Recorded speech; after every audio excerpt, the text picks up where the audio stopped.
dia, sejam bem-vindos ao Viva Melhor Cast, o nosso podcast de saúde. Hoje a gente está aqui com uma presença super ilustre, Maria Barreto, VP Comercial da Conexa, para a gente bater um papo sobre saúde mental e bem-estar. Eu estou aqui também com o Joaquim Tomé, CEO da Best Life Consultoria, e a gente vai conhecer um pouquinho aí da história, da trajetória da Maria, como que ela chegou até o Conexa, a Zen Club. Bem-vinda. Obrigada. É uma honra, um prazer. Conta aí pra gente um pouquinho da sua história, da sua trajetória. Primeiro, obrigada pelo convite, uma honra estar aqui com vocês. Já conheço o Joaquim há muitos anos, né? Joaquim e Dani também. Prazer, meu nome é Maria Barreto. Eu tenho 13 anos de mercado de saúde suplementar. Eu comecei a minha trajetória na Amil, como trainee ainda, tive a oportunidade de conhecer o Joaquim nessa ocasião. Rodei todas as áreas da companhia e fui trabalhando cada vez mais na área comercial, numa parte estratégica da comercial. Conheci muito de produto também. De lá para cá, eu fui para Notre Dame Intermédica, diretora de produto, diretora de inovação, saí para empreender, né? Acho que depois de trabalhar muito cuidado coordenado em operadora de saúde, eu vi que seria muito importante sair do sistema e estar mais perto das empresas trabalhando na promoção de saúde. E na época eu fui para o Zen Club, né? A Zen Club é a maior plataforma hoje focada em saúde mental corporativa. Fui ser CRO lá. Depois de um ano, a Zen Club ela se fundiu com a Conexa. Hoje a gente é o maior ecossistema de saúde digital. A gente tem soluções de telemedicina, seja pronto atendimento, especialidades, saúde mental, seja o acesso à psicoterapia, psiquiatria, mas principalmente trabalhando com as empresas na parte de promoção de saúde, treinamentos de liderança, né? Trabalhando aquele ambiente. Enfim, e isso é um pouquinho da minha história, Dani. Obrigada. Maria, bem-vinda. Bom dia, né? Obrigada. Bom dia, boa tarde ou boa noite. A gente não sabe que horas que a gente vai lançar o podcast. É verdade. Aproveitando primeiro da sua trajetória na Amil, você chegou como trainee numa época de grande transformação lá da empresa. O que foi, ou quais foram os seus maiores aprendizados e o que você achou dos maiores defeitos naquela fase ali? Nossa, Joaquim, difícil, viu? Eu acho que, assim, uma coisa muito legal do programa de trainee é que eu tive a oportunidade de passar por todas as áreas, né? Então, eu tive a oportunidade de comecei na área de planejamento estratégico, vi área comercial, área médica. Então, acho que isso amplia muito a visão do negócio, né? Acho que muito do que eu sou hoje foi porque eu tive efetivamente essa oportunidade de rodar e conhecer o negócio de uma forma diferente. Mas é um baita desafio. Como você falou, acho que nesse momento a Amil tinha recém feito a IPO, tinha uma cobrança muito grande dos acionistas em relação a maior rigor em relação à gestão, né? Também como é que seria o processo sucessório, né, da empresa. E os trainees eram vistos um pouco como essa transformação, né? Pessoas que iam ser treinadas para ter o sangue da Amil, a cultura da Amil, né? Que isso era muito importante na época, mas com um olhar mais de mercado. Não tinha muita gente jovem, né, em cargos de liderança naquela época, né, então a gente era quase outsiders, né. Sim. Então, por um lado, era muito difícil isso, o dia a dia, a gente estava sempre se preocupando muito como é que a gente conseguia pertencer àquele local, àquela cultura, mesmo tendo uma diferença muito do que as pessoas estavam ali. Então, acho que Até porque a maioria dos lideranças eram médicos, né? Médicos, homens, brancos, tudo isso, né. Que ano que era, Maria? 2010. Então, eu acho que, assim, isso foi muito importante pra minha trajetória. Eu acho que aprendi muito com isso. Tive que sair muito da zona de conforto. Mas certamente me fez estar onde eu tô hoje. E o que te motivou a sair? Pra onde você foi? Como foi essa etapa? Nossa, essa etapa foi complicada, assim, porque eu, assim como você, né, a Amil foi uma escola pra mim, foi super importante. Eu tive a oportunidade de trabalhar junto com o Edson, né, um tempo, que era uma inspiração pra mim, com lideranças que eu aprendi demais.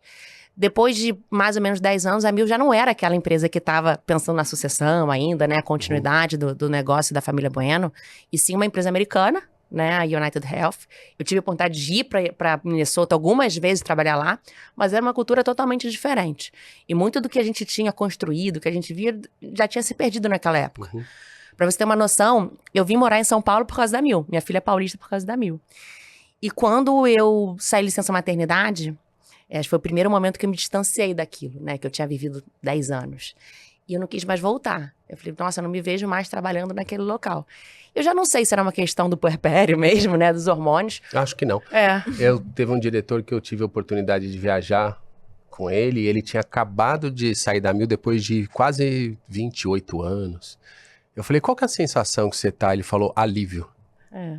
Porque acho que era tão intenso, né? Era uma outra empresa, né? Essa segunda fase.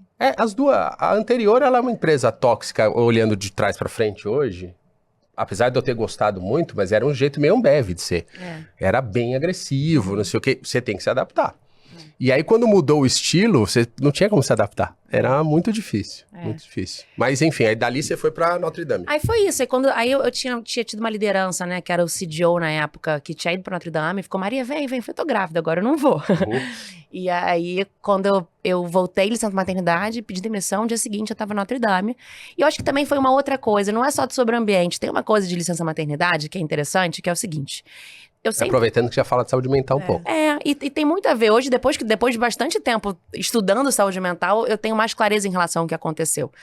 Então, eu sempre fui uma pessoa, né, muito comprometida com o trabalho, né, era quase meu carimbo, assim, meu DNA. Aquela pessoa que vai estar lá presente 24 horas, né, que cuida da equipe, que lidera o time, etc e tal. E aí, quando eu saí, a minha maior preocupação era meu time. Eu falei, nossa, eu vou embora, ferrou, né, o que vai acontecer com eles? Nada. Ficaram bem, mais ou menos. Não tão bem, mais ou menos. Mas eu tinha essa pressão e essa cobrança, né? E aí, eu não conseguia mais me enxergar. Eu acho que depois que me afastei e fiquei com a minha filha, eu não conseguia me enxergar aquela Maria que entregava tanto, que mudou de país, que mudou de cidade, sendo mãe. E eu acho que eu tive que me redescobrir, né? Como seria a nova Maria profissional e mãe. Enfim, eu acho que foi um pouco disso. E eu fui porque a oportunidade era legal, porque a pessoa que me chamou era super bacana, mas eu acho que eu precisava, sabe, me conhecer num outro local, nessa nova característica como mãe, assim. Que literalmente nasce uma mãe, né? Junto com o filho. A gente não tem ideia do que é isso, né? Só quando nasce é que a gente se vê num outro papel completamente diferente e isso dá um conflito. Eu precisei fazer também um distanciamento de 2 anos, mas ela já tinha 8 anos. Mas eu me cobrava essa questão de poder ser mãe, de estar ali, porque a gente se divide muito, né? A gente coloca ali os papéis que a gente precisa, principalmente no trabalho, e muito disso que você colocou, de se doar completamente para o trabalho. Como é que a gente se doa ali para o filho, né? Então dá meio que mexe com tudo, com os hormônios e com tudo, né? Hoje eu tenho uma estrutura super bacana em casa, que me permite que eu tô 100% presente aqui com vocês. Eu continuo tendo uma carga super, né, pesada. Imagina, eu sou vice-presidente de uma empresa de saúde, né? Tenho viagens, almoço, jantar, café da manhã. Mas montei também uma estrutura em casa que permitisse que eu fosse o que eu queria ser, né? Naquele momento, eu acho que eu tava querendo descobrir quem que eu seria, sabe? E acho que eu descobri. Que bom. E na Notre Dame, você acha que chegou na época na companhia que já tinha passado pelo mundo intermédica, que era ultra familiar, complexo, e já estava bem profissionalizada pós-IPO e tal, e se preparando até para uma futura fusão, né? Deve ter sido uma experiência boa, e dali você foi para a Conexa. É isso. Foi isso. Já era bem, né? Então já tinha, na verdade, uma gestão bem profissional, né? Na Notre Dame Intermédica, era uma empresa, naquela ocasião, né? Era a maior empresa do mercado, né? Mas tinha recém sido adquirida pela Apivida, né? Então já estava passando de novo para um processo de fusão, transformação cultural importante. Que não terminou ainda. Que não terminou, né? Aliás, eu também tô vivendo uma fusão agora, né? Eu fui pro Zen Club, e a Zen Club recém fundiu com a Conexa, agora em fevereiro, né? Terceira vez, né? Terceira transição. Mas o mercado é assim, né? Eu acho que no final do dia tá tudo se transformando o tempo todo, né? Então, como é que a gente consegue fazer isso rápido, né? E fazer esse aculturamento de forma... Se você estiver do lado do comprador, sempre é bom. Não, sempre não. Geralmente. Eu nunca tive. Eu nunca tive. Mas enfim, eu acho Dizem que a história é contada pelos vencedores, né? É verdade. Então... É verdade. Não, mas eu considero, por exemplo, agora, apesar foi uma fusão Zen Club e Conexa, né? Mas produtos suplementares, né? Não foi uma... Se complementam. Não foi uma coisa que destruiu a outra unidade. Muito pelo contrário, reforça, né? Eu na Zen Club, apesar de adorar o tema saúde mental, e fui descobrir o tema na saúde mental com mais propriedade na Zen Club, eu sentia falta da saúde integral, né? Minha trajetória inteira na saúde suplementar. Eu falei, poxa, eu vou trabalhar a saúde mental e o restante do corpo. O que acontece com isso? E na Conexa a gente tem essa possibilidade, né? E efetivamente voltar a falar sobre saúde integral, né? Então, saúde mental, enfim, todos os outros programas, desde acesso até a promoção de saúde. O pessoal da odontologia tentava vender que existia plano médico, plano odontológico, e os dois juntos eram o plano de saúde. É verdade. Pra tentar inserir a boca na medicina, né? É verdade. E aí tem a saúde mental agora. É verdade. É porque a saúde mental, a gente estava até conversando sobre isso, né, Joaquim, um pouquinho antes de ligarem o on do microfone.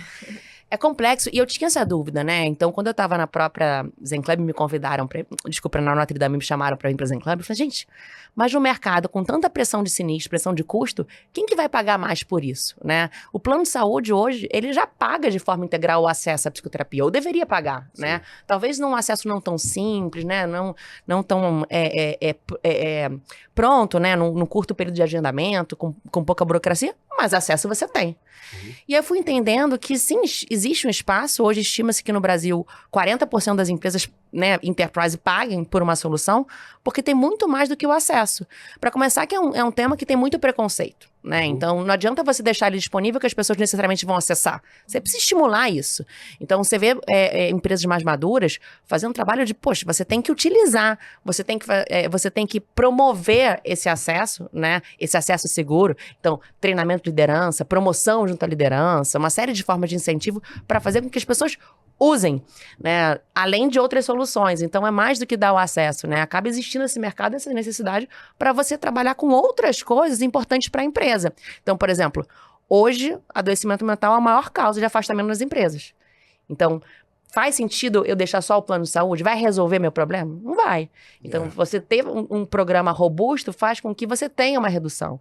Sem contar com outros custos, né? Seja internação psiquiátrica, seja um adoecimento mais severo em relação a uma diabetes, porque a pessoa tem depressão e não segue uma dieta, né? Então, tem uma série de outros custos que Mas dá pra trabalhar. dentro dessa linha, vou fazer até um breve parênteses, né? Voltando para a minha trajetória profissional, e hoje no papel de CEO do grupo, eu tô bastante em dúvida, ou ansioso, ou até preocupado. Porque durante minha trajetória profissional, na época da Mil, vamos dizer que eu tive um relativo sucesso na visão daquela época. Na minha visão de hoje, eu não acho. Porque eu tinha resultados extraordinários, não tinha nenhuma meta que eu não batia, só que sem nenhuma consequência ou nenhuma preocupação, às vezes, com o outro e principalmente comigo. Porque aquilo me custou bastante de saúde mental, bastante de chegar em casa à noite. Tinha dia que eu chegava na Mil às 3 da manhã. Ninguém pediu pra eu ir, eu ia. Então eu chegava às 3 da manhã, não tinha ninguém. Entendeu? E aí a Neuza Rocha, na época, falou assim, por que você alugou 3 horas da manhã dentro da empresa? Eu falei, porque eu queria bater meta e fui antes. E isso fazia o clima até da própria companhia da empresa ficar pesado, porque não tinha como me acompanhar. Porque eu já entrego alto no tempo normal, e eu trabalho mais que os outros, vira um inferno. Então, se eu tivesse alguma recomendação, orientação naquela época, eu poderia ter feito muito mais e minha vida ter sido melhor. Né? Mas passou. Aí a vida acha um jeito de te ensinar, né? Filho também, faz você olhar, falei assim, putz, se eu tiver esse tipo de comportamento ou de visão, como é que eu vou cobrar uma criança, às vezes num ambiente familiar ou sendo pai, no mesmo jeito que eu sou na empresa? Eu vou massacrar uma criança desse jeito, né? E aí eu tive que começar a olhar para mim nesse sentido. E aí, lidando nesses anos aqui como empreendedor, eu passei por muitos casos muito complexos de pessoas com muito problema. E quando você coloca a lupa, não é que são muitas pessoas com problema, todas têm. Todas. Não é assim, lá no RH tem 2 pessoas com saúde mental. Não, todas. É geral. Todas. Não abrem, sem né? exceção.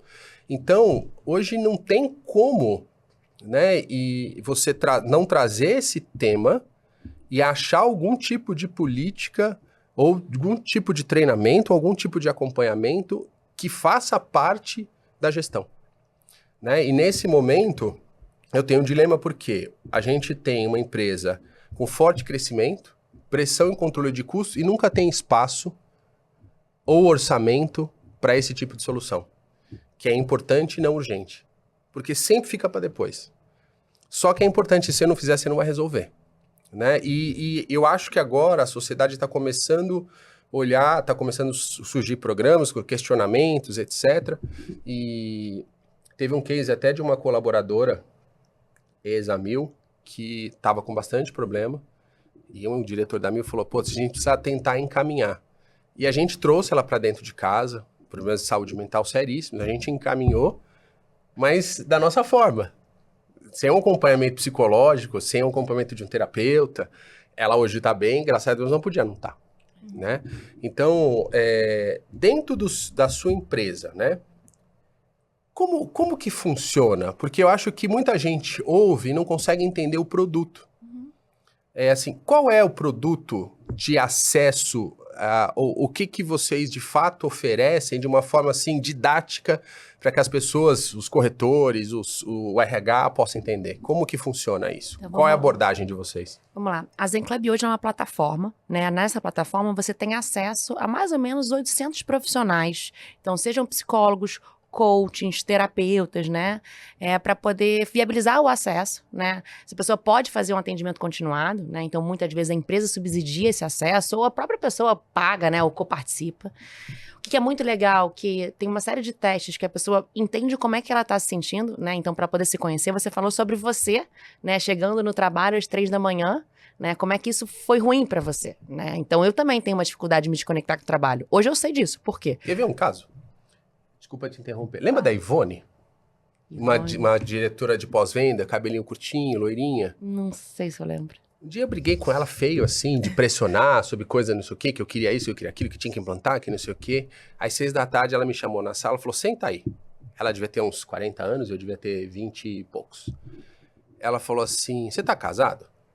Eu falei, tô. Ela falou, por que você não volta pra casa? O que você tá falando? Ela falou, você trabalha assim que você não quer voltar pra casa. Vai resolver seus problemas pessoais e não enche meu saco.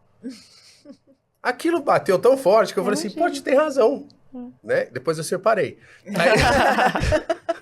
Mas eu percebi que essa intenção, tem um monte de coisa na nossa vida, né? Outro dia São as fugas. eu fui fazer um treinamento aqui, que eu fazia de alta performance, não sei o quê. Eu fiz um 5, foi um sucesso, assim. Aí eu fiz um 6, foi uma desgraça. Por quê? Que eu fui fazer numa comunidade e usei a mesma régua. E durante o treinamento, eu vi que os exemplos meus tinham zero conexão com a realidade das pessoas, porque é muito fácil falar aqui na Ponte Estaiada, no Senu, que você tem que se motivar, acordar de manhã, fazer não sei o quê, mas você não pegou 2 horas de condução Claro, e sem comer, claro. entendeu? Aí tinha um exemplo muito notório que eu falava, olha, no ambiente de trabalho tem aquele cara que te suga energia, você tem que fugir, esse cara é o zumbi. A hora que eu usei isso, sempre funcionou no ambiente hétero, masculino, branco. Só que eu tava numa comunidade com a maioria negra, ou preta, né? Melhor dizendo. E a hora que eu falei zumbi, eu ofendi as pessoas. Que aí já vai uma outra conotação. Né? E eu nem percebi. Não era intencional. Aquela hora, toda a audiência desconectou. Quando eu recebi o feedback da palestra, tinha várias nota 1. Eu nunca tirei nada, tudo sempre foi... Aí eu falei assim, que isso? Aí a psicóloga lá do programa me chamou e falou, calma. É que você errou aqui, você errou aqui. Aí eu falei, nossa, mas quanto mimimi. Eu fiquei bravo. Ela falou, não é mimimi. Você não se conectou com a... Então, assim, e tudo isso tem a ver, né? Essa falta de percepção da realidade tem a ver com consequência de saúde mental. Então, assim, eu tenho muito medo de ser liderança hoje. Mas, Joaquim, você tem, assim, você deu alguns exemplos interessantes que eu queria reforçar em todas as suas falas, né? Uhum. Então, a primeira é, a gente, enquanto liderança, nunca foi treinado para poder promover o ambiente de segurança psicológica, né? Então, eu fui treinado para um monte de coisa, você também. Vai para o Stanford, vai para isso. E a gente não entendeu, na verdade, não foi capacitado para, poxa, como é que você identifica se você está adoecendo o seu time ou não, né? Como é que você cobra sem estimular, né, um adoecimento, né? Como você falou, uma sobrecarga de trabalho, né? Então, estudar sobre isso, educar sobre isso é muito importante. Até a própria autopercepção, né? Então, eu, por exemplo, eu já sei quando eu não durmo bem, quando eu não como bem, quando eu não faço algumas coisas que eu começo a já ficar mais nervosa. O que é isso? É ansiedade. Isso é relação sobre o começo de adoecimento mental. E ninguém sabe sobre isso, né? Então, de forma bem pragmática, começar a fazer psicoeducação, né? Então, treinamento falando sobre isso, treinamento de liderança, isso tem um impacto absurdo na cultura daquela organização, né? Nos ritos daquela organização e na saúde mental das pessoas. Você consegue reduzir de forma absurda o turnover, o afastamento, quando você começa a trabalhar essas questões. E as pessoas estão pedindo. E não é tão caro, porque eu tô falando de treinamento. Que empresa hoje, né, não tem alguma verba de treinamento? E tem treinamento barato sobre isso, né? Quais são os princípios básicos sobre adoecimento mental? Vamos pegar a liderança, vamos falar sobre isso, né? Então, é o primeiro ponto. Mas volta ao teu produto. E aqui, voltando para o meu produto, então assim, não adianta ter acesso, né? Então, o acesso é importante, mas a partir do momento que você tem um acesso sobre saúde mental, as pessoas já começam a ser estimuladas a se conhecer e se desenvolver. Você falou um pouquinho sobre a desconexão com a audiência, né? Então, quando eu coloco um produto como esse na Volkswagen, que é minha cliente, é totalmente diferente de quando eu coloco esse produto para XP, que é minha cliente. Por quê? Porque as pessoas têm realidades totalmente diferentes. Na Volks, eu posso falar com propriedade, que a gente tem um case publicado com eles, que é muito legal. O time de saúde ocupacional da Volks é um primor, assim. A gente vem trabalhando com eles há pelo menos 3 anos. Um trabalho muito grande de convencimento, né? Então, desde Maria, vem no fretado, que é o momento que os colaboradores estão desconectados, né? Mais tranquilos, para poder fazer e conscientizá-los nesse momento, que é o momento que você consegue captá-los. Vamos fazer palestra na fábrica na hora do almoço?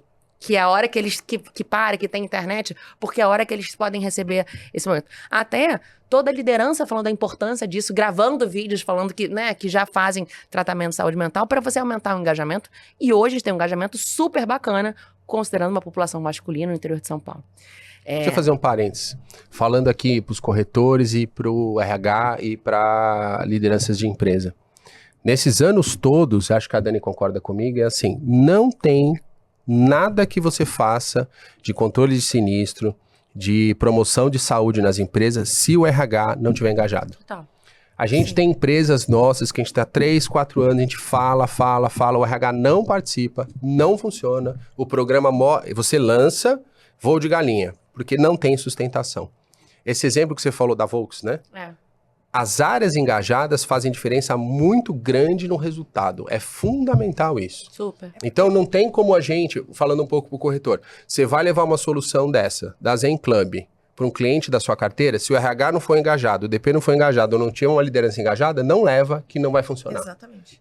O primeiro passo para você identificar o cliente é a pessoa que participa. É porque assim, tem que vir de cima, tem que vir da liderança. E para chegar na liderança, o RH precisa estar engajado, precisa ter uma área de saúde voltada para a saúde de forma geral, que vai levar isso para a liderança e aí vai descer.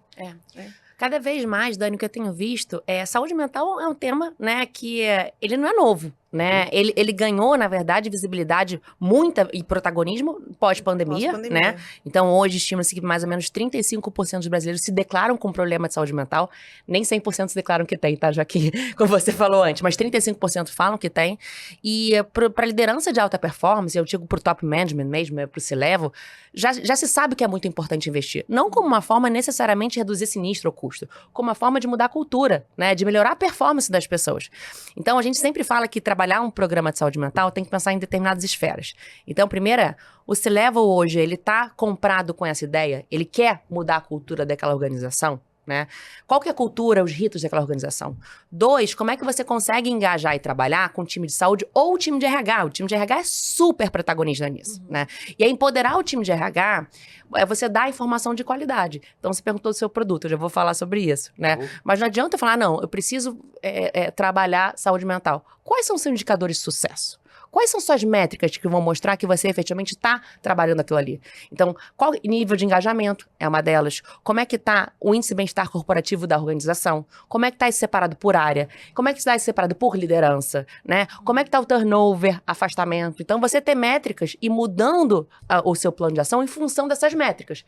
Quem que faz isso? O time de RH e o time de saúde da organização. Não um programa estático, você tem que ir repensando aquilo ali. Eu tinha que ter esse impacto aqui para reduzir o afastamento e não mexi o ponteiro. Por quê? Eu fiz a promoção de saúde, eu fiz o treinamento, eu fiz uma ação que fazia sentido com o que estava acontecendo naquela organização naquele momento. Porque tem vezes que aquela empresa, a mesma empresa, com a mesma cultura, com os mesmos ritos, a área de marketing tem um problema e a área de comercial não tem. E aí? Como é que eu identifico isso? Será que essa tratativa vai ser igual para as duas áreas? Então, você tem indicadores claros e ter alguém pensando nesse processo, que pode ser o time de RH, Dani, ou o time de saúde, é muito importante. E, por último, como é que eu empodero, né, e dou acesso para as pessoas, ou estimulo as pessoas a se desenvolverem e se conhecerem? Que é o que você falou sobre sua percepção em relação a o seu adoecimento, né? Por vir trabalhar no meio da madrugada. Então, isso tem que ser estimulado. Saúde mental é uma questão que tem muito preconceito, que tem ainda muito estigma, né? Então, assim, eu tenho que promover esse ambiente, eu tenho que dar acesso, eu tenho que estimular. Então, é mais ou menos assim que a gente pensa. O nosso programa de saúde mental na Zen Club, a gente desde oferece esse acesso, oferece os treinamentos, consegue trabalhar com dados, então tem um painel super robusto para poder tentar, junto com a empresa, ler o que está acontecendo naquela organização. Tá bom, entendi. O que eu faço? Eu vou tentar pegar na prateleira algumas ferramentas que podem reduzir isso. Pode ser um treinamento, pode ser um programa coordenado, por exemplo, numa empresa mais madura, como a própria Volks, que eu trabalho promoção de saúde, diferente de tratamento de doença, que eu já posso trabalhar com um tratamento para, por exemplo, depressão com psiquiatria e assim por diante, que aí Deixa eu te colocar duas perguntas. Então, se eu sou um corretor ou uma empresa e procurar vocês, qual é a forma de contratação do produto de entrada? Tá. Nosso produto de entrada, a gente sugere 2 sessões por mês para o usuário, né? Então tem um valor por vida, e aí depende da quantidade de vidas. Então, uma empresa mais ou menos de 1.000 vidas, a gente estima que vai ter uns 10% de engajamento, e aí vai ter um valor por vida sobre isso. A empresa vai pagar por quem usar. Porque, vai pagar. Depende, normalmente paga por vida, tá? Ah, poxa, Maria, mas eu sou uma empresa muito madura, eu tenho, sei lá, 20 mil colaboradores, eu quero pagar para vocês o que eu utilizar. Existe esse plano também, tá? Mas a grande maioria de empresas, então a gente tem mais ou menos 1.000 empresas até 50 vidas no nosso portfólio. Tá. Poxa, Maria, tem empresa pequenininha que está contratando isso? Tá contratando, porque tá doendo muito. Então, a gente faz o valor por vida, entendendo que a gente, né, a sinistralidade que a gente acredita que vai ter, considerando a nossa informação sobre aquela empresa naquele momento. E aí, isso já contempla os dados, o acesso, né, a jornada de autoconhecimento e assim por diante. Tá. E a segunda pergunta que eu vejo nas empresas de porte maior, vamos colocar 200 mais, 300 mais... Eu vejo que um limitador que a gente falou, né, do engajamento do RH, ou o papel da liderança em querer que o programa se estabeleça, como aculturar o grupo de liderança ou board da empresa antes?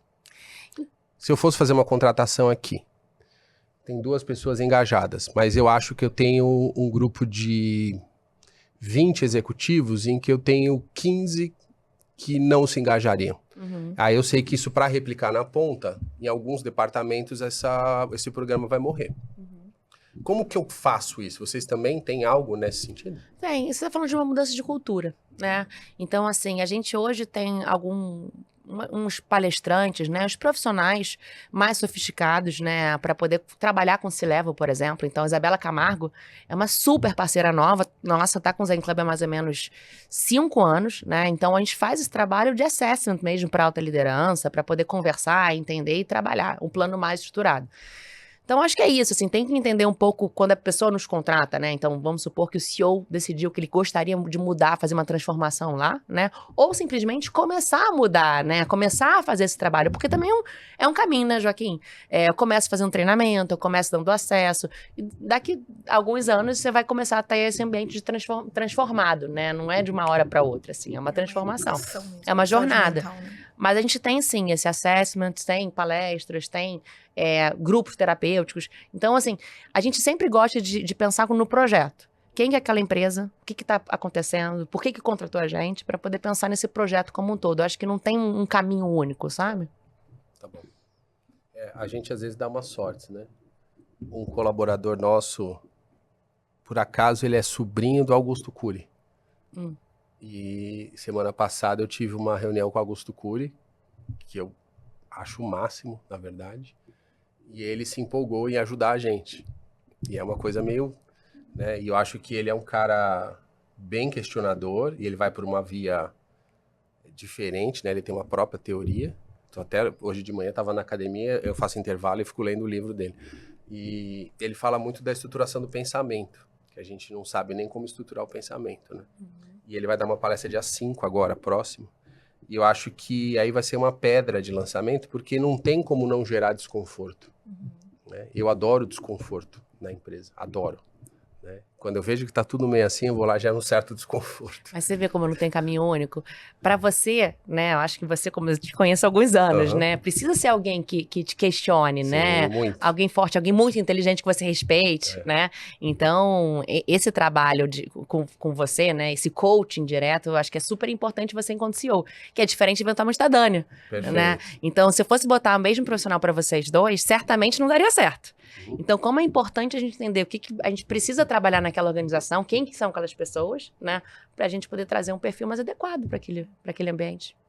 Ainda tem muito preconceito, né? A pandemia, eu acho que ela tirou um pouquinho da máscara, né? Daquela coisa de posso dizer que eu preciso de um psicólogo, que eu preciso de um psiquiatra, mas ainda tem essa coisa de não, é besteira, imagina eu ir. Não, mas hoje devia ter no currículo. Falar, você olhar no currículo e falar assim, você formou aonde? Você faz terapia? Não faz, não entra. Não, Porque eu ainda penso o é seguinte, necessário, né? eu acho que as coisas vão mudar quando for ali junto com o pediatra. Então, você leva a criança para o pediatra e ali com 1 aninho, 2 anos, você já começa a levar no psicólogo também.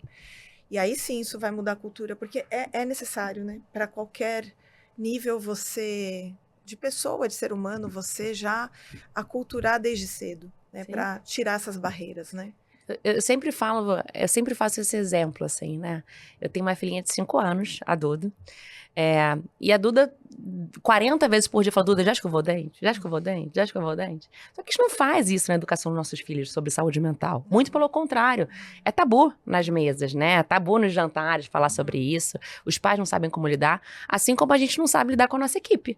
Então, o tal do mimimi, né? A gente ainda vê esse embate geracional, sabe? É muito engraçado. As novas gerações, apesar de os números apontarem, né, que estão mais adoecidas mentalmente, elas já estão mais prontas para falar sobre isso. E elas já chegam nas empresas questionando, né? O jovem que chega nas empresas, ele quer saber sobre trabalho híbrido, quer saber se tem Zen Club. Isso é real, tá? Gympass, Zen Club. Ele quer saber se tem um programa de saúde mental robusto, porque não só porque ele quer ter o acesso, mas ele quer entender se aquela empresa, ela quer cuidar dele. Se aquela empresa é uma empresa que se preocupa com o ambiente, com o clima daquela organização. E a nossa geração não foi treinada assim, né, gente? Não foi nada. Na verdade, é grave, né? Porque a quantidade de TDAH ou as crianças com autismo sempre existiu. Pode ter até aumentado sensivelmente. Eu tenho uma tese que o autismo, ele não aumentou, né? Que agora ele passou a ser incorporado na regulação do plano de saúde, a gente tem mais visibilidade. E aí vem um outro ponto também questionável, que acho que é a grande dilema social, né? E sem entrar em política aqui, muitas pessoas diagnosticadas não são. Eu tô falando, não é o Joaquim falando, são médicos. Não, hiperdiagnóstico. Então, às vezes você está diagnosticado e você está com uma sentença. Porque aí você vai passar por um tipo de tratamento e às vezes você não tem aquilo. Então, assim, eu questiono muito o médico hoje em dia, no diagnóstico. É muito difícil. Eu acho que o setor está tão pressionado, mas hoje é tão difícil você ter um médico que você confie naquele diagnóstico, que você não precisa de uma segunda, terceira opinião. E saúde mental, o diagnóstico é muito complexo. Super. Né? Criança, etc. Adolescentes, então, é uma crise... E ela é mutável, né, Joaquim? Porque a pessoa hoje, ela pode estar com ansiedade, amanhã ela não tá, né? Então, e isso é mutável, você melhorou. E é interessante, porque quando a gente fala de saúde mental, a nossa tendência é pensar que é uma coisa para sempre. A gente falou que todo mundo deveria fazer terapia para sempre, mas como finalidade de autoconhecimento, talvez. Mas será que isso deveria ser coberto pelo plano? Eu tenho sempre essa discussão, e eu, como venho de plano de saúde, né, eu entendo que o bolso não é infinito. Né? A gente está falando de um recurso finito, tem que ser sustentável. Então, uma coisa é pensar na saúde mental como a importância de estimular o autoconhecimento, que é super legal, super importante. E acho que cada vez mais as empresas investem nesse sentido. Uma outra coisa é, eu fui diagnosticado com ansiedade, eu tenho que ter um tratamento com começo, meio e fim, que vise a alta. Né? O desfecho tem que ser positivo, as pessoas têm que estar doente, eu reabilitei, e agora eu tô saudável, né? Então, uma depressão, uma ansiedade, isso deveria ser um tratamento com começo, meio e fim. A gente trabalha isso também em algumas empresas, né? Mas é mais raro, assim. O mais comum, a gente ainda tá nesse primeiro caminho de começar o acesso. Tem um vídeo, um filme ou uma série curta, acho que são 8 episódios, são Método Stutz, no Netflix. Não vi. E é muito legal. É? naquele filme O Lobo de Wall Street, tem um par do DiCaprio, eu não sei o nome dele como ator, o mais Matthew. obesinho, e Já sei. muito engraçado e tal, e ele passou essa vida toda, a gente tem essa imagem sempre rindo, não sei o que, ele tava ultra depressivo. E ele foi para um tratamento psiquiatra ou com psicólogo e tal, e o cara tem um método completamente diferente. E ali retrata ele quis contar o que ele passou para mais pessoas acessarem. Vale muito a pena ver. E ali começa assim, 80% é atividade física. Super. Ponto. Aí ele falou, se você começar com atividade física, 80% dos seus problemas vão resolver. Aí depois vem outras coisas. Aí tem várias outras etapas muito interessantes ali. E outra coisa que a gente vê, né, alguns médicos falando, que ninguém cura da depressão, da ansiedade com remédio. Na verdade é isso. Você tem que ter acompanhamento. Né? Exatamente. Ninguém saiu da depressão, da ansiedade com remédio. O remédio pode te equilibrar os efeitos. Então, sem o método, né, que vocês estão oferecendo, fica muito difícil hoje achar uma solução.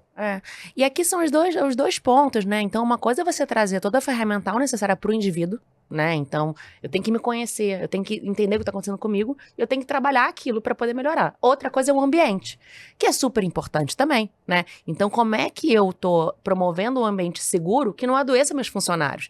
Então, que tipo de práticas que a gente consegue colocar naquela organização que vai evitar o adoecimento? Você falou uma coisa sobre o horário, né? Então, cada vez mais eu vejo empresas, agora eu aderi ao Early Friday, né? Sexta-feira é livre, ou o horário de X né, até não sei que horas, não pode acessar e-mail fora do horário de expediente. Enfim, são algumas políticas, trabalho híbrido, enfim, que as empresas estão tentando trabalhar para poder promover um ambiente mais bacana, mais saudável, que no final do dia os funcionários queiram estar. Também tem isso, né? Acho que não só a geração Z, Y, sei lá, qual que tá chegando, o que os profissionais esperam daquele ambiente, né? E como é que eles se identificam, querem e ficam engajados naquele local.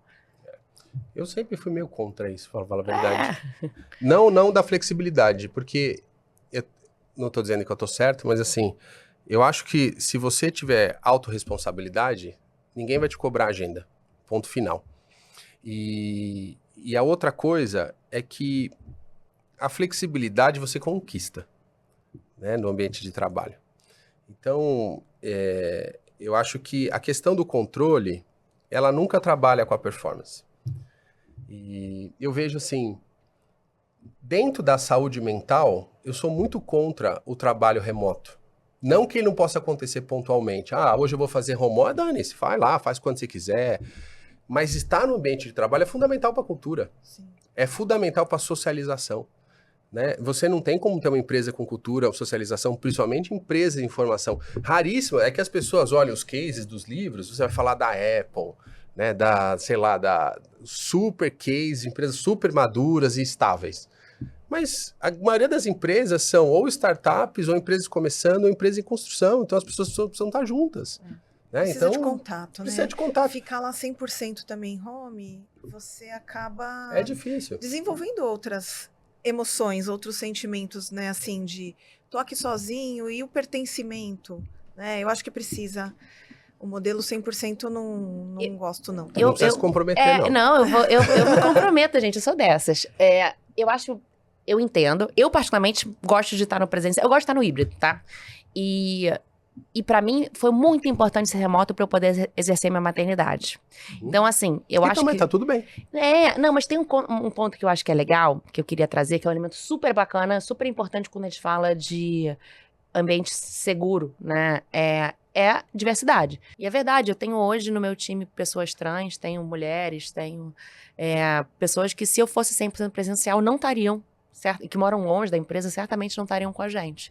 E aí, para ter trabalho remoto, você tem que ter os ritos, a cultura tem que ser muito clara, assim, muito intencional. Acho que a palavra é intencionalidade.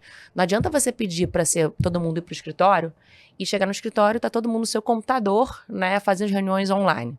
Porque o meu time fica um pedaço em São Paulo, um pedaço no Rio, parte em Minas e outras localidades. Então, como é que vão ser os meus ritos, né? Então, minhas reuniões são 100% online. Se eu tiver que pedir para as pessoas irem para o escritório, tem que ter uma pauta para elas irem para o escritório com intencionalidade de fazer esse aculturamento, que é super importante, né? Aliás, a cultura, o engajamento é um fator super importante para poder evitar, né, o adoecimento mental nas organizações. A gente vê que empresas que têm essa cultura muito forte e esse alto índice de pertencimento têm um baixo índice de adoecimento mental. Mudando totalmente de assunto agora, como que você especificamente e a tua empresa, o Zen Club, enxergam os próximos 2, 3 anos do mercado de saúde suplementar? Saúde suplementar? Vamos lá. Eu acho o seguinte, né? Se a gente olha os últimos anos de saúde suplementar, em termos de volume de pessoas, né? Tá mais ou menos estável, diminuiu um pouquinho. Na pandemia aumentou, né? Então segue aqueles 50 milhões. Hoje estima-se, né, que 90% das grandes organizações têm um plano de saúde. Eu acho que isso não deve mudar no curto prazo, tá? Então não nos próximos 5 anos. Eu acompanho com muita atenção os novos cartões de saúde, né? Então, eu acho que são novos entrantes importantes e poderosos para poder, principalmente para varejistas, né, e organizações que têm mais dificuldade de trazer um pacote parrudo, assim, para os colaboradores, para poder viabilizar o acesso, tá? Então, eu vejo isso, assim, não sei se próximos 3, 5 anos, mas acho que os cartões de saúde, pegando parte dessas organizações, né, que precisam de acesso e que são muito pulverizadas, que as operadoras têm dificuldade de fornecer isso num preço acessível. Quem não consegue nem ficar na Intermed, Capvida. Hoje eu tenho, por exemplo, a Avan, é minha cliente, né, e a Avan tem 176 lojas, né, e não tinha plano de saúde. E a gente tem um trabalho super legal de acesso, né, efetivamente à saúde e cuidado coordenado. Então, é engraçado que a gente vê uma população que não tinha plano de saúde, a forma de usar a telemedicina é diferente, replica o SUS.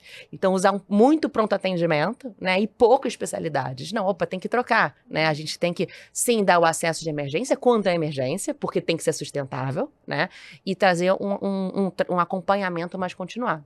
Mas, então, na Van, você dá um suporte de telemedicina, como se fosse uma atenção primária, e aí ele vai para o SUS. Não, a gente tem, na verdade, pronto atendimento, especialidade, atenção primária, tudo em telemedicina. Hoje, a telemedicina, e aqui, gente, não estou falando saúde mental, eu estou falando da Conexa, hoje é o maior player de telemedicina geral, tá?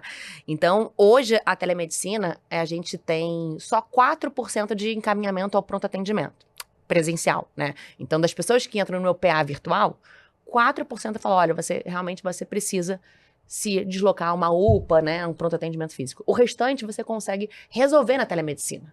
Então você consegue dar acesso, você consegue trabalhar. Você consegue medicar? Eu consigo medicar. Então eu consigo, hoje, medico, também a gente consegue prescrever, então preciso fazer um exame complementar. As farmácias são concorrentes da Conexa? Hoje não. Não? Hoje não. Porque eu vi planos das farmácias criarem consultórios dentro das lojas. Mas hoje não. E aí físico, né? Também tem aquela pessoa que gosta do... Hoje não, né? E essa questão da regulação das farmácias, o que elas podem fazer, o que não podem, né? Já vai e volta há um tempo, assim. Mas hoje não são nossos concorrentes direta. Eu acho que o grande ponto a gente concorre diretamente com outros players de telemedicina, né? E indiretamente até com os hospitais e com os prontos, né? Atendimento presencial, assim. Mas para vocês terem uma ideia, quando você fala em plano de saúde, 10% da população vai no pronto atendimento presencial. Tá?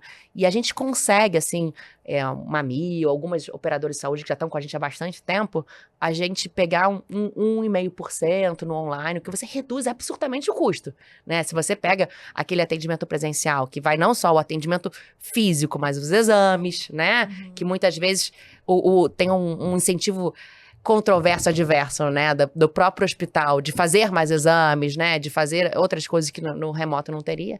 Então, acaba que a gente tem uma redução de 10 vezes, na verdade, o custo do pronto atendimento presencial, se vai no online.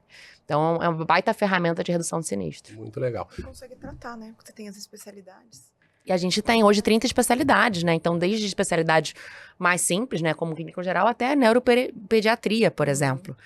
Você falou de empresas que não têm plano de saúde que usa a Conexa. Temos. E você já tem empresas híbridas, por exemplo. A empresa tem plano de saúde e contrata a Conexa para facilitar esse primeiro acesso a essa atenção primária, porque não consegue usar a rede. Eu tenho pouco, tá? Eu tenho muitas vezes até via corretoras, né, assim, mas o que eu vejo uma dor muito latente, que eu acho que é uma super oportunidade para os corretores, é o seguinte: é muito comum a empresa ter o plano de saúde, mas ele ser por adesão, não ser compulsório.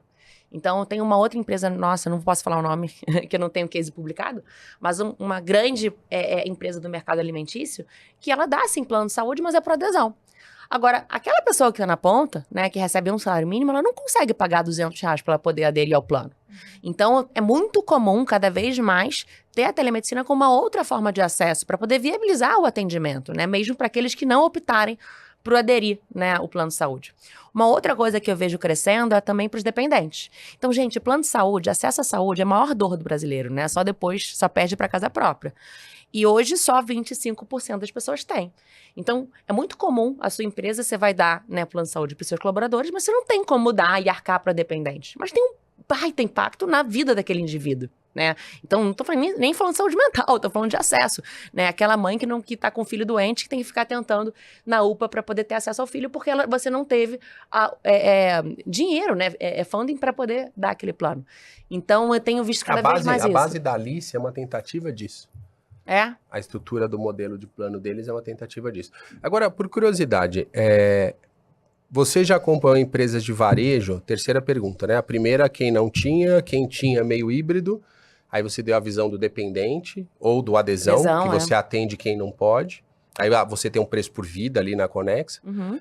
E você vê varejistas ou empresas aí de atividades econômicas que são mais chão de fábrica, saindo do plano de saúde para soluções sem plano de saúde? Vejo, foi o que eu falei pra você, assim, muitas coisas ainda estão na norma da empresa, não é norma, né? Qual que é o nome? Enfim, na regulação da empresa que ela tem que dar plano de saúde, né? Então, muitas empresas que talvez fizessem esse movimento no sindicato. Exatamente, né? Porque quem passou é difícil voltar para trás, né? Mas o que eu vejo, então assim, eu acho que é mais natural isso acontecer nos próximos anos. Eu ainda acho que tem uma questão regulatória no curto prazo, né? Então, seja da normativa da empresa, né? Do próprio sindicato, que muitas não puderam fazer essa adesão. Mas eu vejo isso sendo um caminho natural nos próximos anos. Se eu pudesse orientar, eu falaria, contrata isso e um plano hospitalar. Um plano hospitalar de pré-pagamento e uma solução tipo a Conexa para a primeira parte. E tá tendo uma baita discussão agora, né? Então, muito porque os cartões de saúde chegaram com tudo, né? Então, estima-se que no Brasil já tem 40 milhões de cartões de saúde, né? Então, e eles estão entrando, eles começaram muito forte no B2C e agora estão mais nas empresas, né? Então, não tô falando das grandes organizações, mas das empresinhas que não tinham o mesmo plano de saúde, não conseguiam pagar por isso. E agora os planos de saúde estão querendo também entrar nesse mercado, né? Então, tudo indica que vai ter plano de saúde, vão voltar a comercializar o ambulatorial, né? Será se a legislação vai permitir mudança para o hospitalar? Vai ter que mudar. Então, tem que entender essa legislação. Dessa empresa, sua cliente, o plano de saúde é por adesão, mas o cartão Conexa é para todos. Na verdade, não é nem cartão Conexa, né? Nesse caso da Avan, por exemplo, a gente tem um plano de telemedicina e é interessante isso. A gente começou com um plano de telemedicina livre acesso, pronto atendimento ilimitado, com também especialidades e cuidado coordenado. E aí o que eu falei para vocês, rapidamente o sinistro veio muito alto. Por quê? Porque teve uma hiperutilização. Muito demanda reprimida, mas também isso, a falta de entendimento, porque também é educação, né, gente? Uhum. Então, explicar e ensinar como é que vai usar de forma sustentável fazia parte. Então, a gente mudou o formato, então pode acessar 2 sessões de pronto atendimento por mês, para poder limitar e manter esse acesso. Mas é isso, a gente viabilizou uma solução, né, que as pessoas passaram a ter um acesso à saúde de qualidade. E mesmo lá, Joaquim, você falou sobre a participação da empresa na divulgação, né, mais cedo. Nossa, a Avan fez um trabalho incrível de promoção disso, assim. Eles fizeram programas de podcast como aqui, né, a gente está fazendo, muito treinamento, passavam nas lojas falando do plano. Então, assim, foi um trabalho de comunicação absurdo, que a gente teve 70% de adesão em 2 meses. É que ele foi pro bem e pro mal, né? A gente levou um susto, porque a gente não estava preparado para isso, então até o nosso sinistro, né, a gente teve que trabalhar depois para poder controlar, mas é um baita trabalho de engajamento, assim, né, com um produto que estava sendo muito desejado. Quando você fala adesão, 70% das pessoas usaram. Baixaram o aplicativo. Baixaram. Porque é complexo também, né? Imagina, a gente está falando de uma acesso, rede super grande, nível de né? celular, milhares e milhares de beneficiários, né? Que reforça que o RH tem que estar incentivando mesmo, né? E nesse caso, como fica a fraude? Por exemplo, eu sou o Joaquim, eu passo minha senha pro João. A gente tem um trabalho... Excelente pergunta, né? Então, a gente tem um Porque trabalho... no Brasil tem que sempre pensar nisso, né? A gente tem um trabalho muito robusto nesse sentido. A Conexa, para quem não conhece, a Conexa hoje, ela tem 116 operadores de saúde, né? Mais 1.000 empresas clientes. Então, lidar com fraude, né? E controle sempre foi o nosso DNA, né? A gente hoje, quando vai prestar serviço para 1.000, para Seguros Unimed, para Sul América, enfim, tem um rigor muito grande em relação sobre isso. Então, a gente desenvolveu o nosso Health Analytics, que tem um objetivo muito grande de poder entender fraude do usuário, né? Então, para ver se tem alguma coisa. Então, é um sistema que evita o máximo isso. E também do próprio prestador, né? Então, a gente tem protocolos também super severos para poder evitar mau uso e hiperutilização. E uma outra coisa interessante também, que é uma dor quando a gente fala dessas empresas, poxa, não tenho plano de saúde, eu vou passar até a telemedicina. O que o empregador fala? Primeira coisa que ele fala: meu Deus, vai chover atestado. E a gente viveu isso várias vezes nessas e em outras empresas. E é verdade, né? Então, quando você tem, né, uma demanda reprimida e um mau uso, é comum, de uma hora para outra, você se assustar, principalmente quando você tem um único prestador, que seria a Conexa, né? Não sei nem se é um... E a gente fez um trabalho super severo para poder evitar também isso, né? Então, a gente teve que aprender com esse comportamento dessa população, né? Então, hoje, a gente só dá atestado para a pessoa que vai no pronto atendimento pela primeira vez no mês, porque tinha gente que ia várias vezes no mês para poder ficar revalidando. O nosso atestado também, ele é no máximo de um dia, né? Então, ele é muito inferior ao que a gente tem nos outros, né? No médico normal, né? Físico ou na UPA, né? Então, a gente foi trabalhando junto com as empresas, as áreas de saúde, áreas de RH, para poder, enfim, minimizar aquilo que era uma dor, entendendo a necessidade dessa população, que não era nosso perfil inicial. Como a gente começou a oferecer telemedicina para quem já era operadora de saúde, né? As dores eram muito diferentes do que uma dor de acesso, né? Então, a forma de uso era muito diferente. E a gente foi aprendendo nesses últimos anos. Perfeito. O mercado vai se mudando. Mais alguma? Né? A minha curiosidade da questão da NR01, que entra em vigor, né? Já foi anunciada. Como que vocês estão se preparando para isso? Como que vocês enxergam isso como... Eu entendo que é uma baita oportunidade, né? Para vocês. Aí você pudesse falar um pouquinho disso? Então, obrigada, Dani, pela pergunta. Então, na verdade, é uma NR que está focada, na verdade, em trazer saúde mental, né, para a regulação da ocupacional. Então, tudo indica que em maio vai entrar essa nova regulação. A gente está olhando com muito bons olhos, né? Então, como eu falei anteriormente, de 30% a 40% das grandes empresas, acima de 1.000 colaboradores, já tem uma solução. E é um mercado que a gente entende que vai crescer muito nos próximos anos por conta disso. Se você olha saúde física e bem-estar, né, então Total PS, Gympass da vida, já são mais de 60%, 70% das empresas que têm, né? Com essa legislação, a gente entende que o mercado vai se preparar mais para isso. E a gente está se preparando, estando muito próximo de times da saúde ocupacional, né? Então, a gente cada vez mais está desenvolvendo métricas, dados, não só dados e métricas, como soluções também para a saúde ocupacional, para a gente poder ser esse parceiro, para poder ajudar na construção desse ambiente seguro, né? Então, eu falei muito dos indicadores. Os indicadores que a gente trabalha com RH são diferentes da saúde ocupacional, por exemplo. Então, mais uma vez, como é que eu cruzo afastamento, né? Causas de afastamento, como é que com as nossas tratativas de saúde mental, são os exemplos que a gente está fazendo para poder estar preparado, na verdade, para já hoje, né, fazer a diferença quando a gente fala da saúde corporativa. Porque é um dado que, assim, hoje o plano de saúde, ele não traz esse dado de saúde mental, né? A saúde mental, ela tá ali escondida atrás de uma ansiedade que pode aparecer como sintomas de infarto. Ah, sei lá, tô indo pro pronto-socorro porque acho que tô tendo AVC. Então, hoje, esse dado não é tão claro.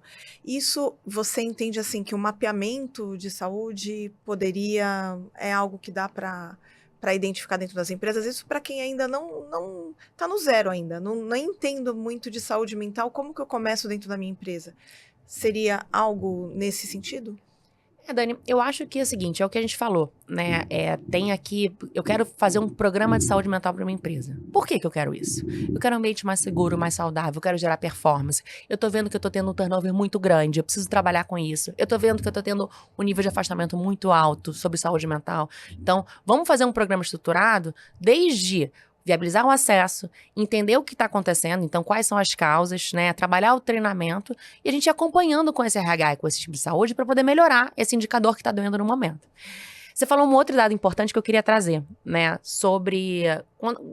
muita gente me pergunta, eu achei que o Joaquim ia perguntar isso, falou o seguinte, poxa, eu não tenho mais dinheiro. Por que eu vou investir num programa de saúde mental, né? O que você vai me trazer de resultado no curto prazo financeiro, né? Além do turnover, né, e do afastamento, que a gente vê uma altíssima correlação, tem um outro indicador, né, que é justamente a ida desnecessária ao pronto-socorro, né? Então, a gente fez alguns cases que mostram isso, mas por que aí tem muita gente com saúde mental, com problema de saúde mental, que vai no pronto-atendimento? Você falou, né? 97% das pessoas que vão no pronto-atendimento com dor no peito, tá? No peito, elas estão com problema de saúde mental, né? Ansiedade ou outras nesse sentido, né?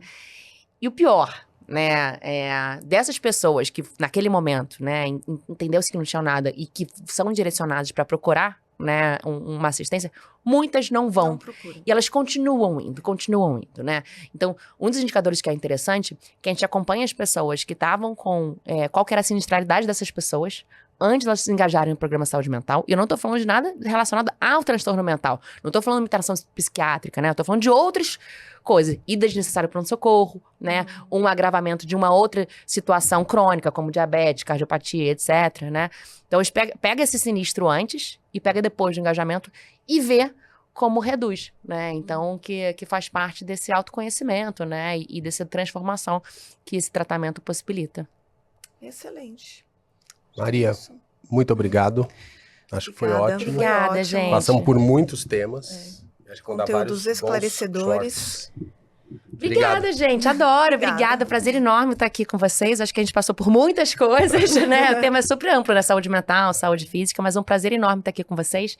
E muito, muito legal a gente estar junto aqui nessa parceria com a Best Life. Tá bom. Obrigadão. Obrigada, gente. Conexa. Somos o maior ecossistema digital de saúde física e mental. Estamos trabalhando para levar mais saúde às pessoas, acompanhando todas as fases da vida dos nossos pacientes. Olhamos as diferentes necessidades de cada tipo de paciente e, assim, transformamos dados e indicadores de saúde em inteligência para o seu negócio. Em uma única plataforma e de modo totalmente integrado, você acompanha de ponta a ponta os 4 principais marcos da gestão de saúde populacional. Com informações de milhões de atendimentos, podemos mapear os grupos prioritários e, assim, analisar comportamentos, custos, os resultados de intervenções e muito mais. Com esse monitoramento e acesso ao histórico dos pacientes, fica mais fácil, rápido e assertivo tomar decisões, garantir encaminhamentos adequados, ter diagnósticos precoces e, assim, melhorar a qualidade de vida da população. Por meio da tecnologia, a Conexa transforma o acesso à saúde, racionalizando os custos e reduzindo sinistralidades. Tenha acesso a uma plataforma completa de Health Analytics. Conexa.